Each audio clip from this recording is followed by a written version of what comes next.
Rayalaseema lift irrigation పనులను ఆపేయాలి అని అంటూ ఏకంగా తెలంగాణ ముఖ్యమంత్రి గారు అసెంబ్లీలో క్లోజ్ డోర్ మీటింగ్లో తాను అడిగానని, తన మీద గౌరవంతో చంద్రబాబు గారు ప్రాజెక్టును ఆపేశారు అని ఏకంగా తెలంగాణ ముఖ్యమంత్రి తెలంగాణ నిండు అసెంబ్లీ సభలో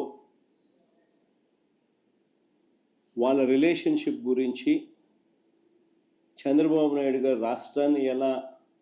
అమ్మకానికి పెట్టారు అన్న వాస్తవాల గురించి ఏకంగా రేవంత్ రెడ్డి గారు అన్న మాటలు నిజంగా ఇది చూసిన తర్వాత ఒకసారిగా రాష్ట్ర ప్రజలకు అందరికీ కూడా, రైతన్నలందరికీ కూడా, మరీ ముఖ్యంగా రాయలసీమ, నెల్లూరు ఈ ప్రాంతాలకు సంబంధించిన రైతులకు నిజంగా చంద్రబాబు నాయుడు అనే వ్యక్తి ఒక విలన్ క్యారెక్టర్ కింద కనిపిస్తుంది.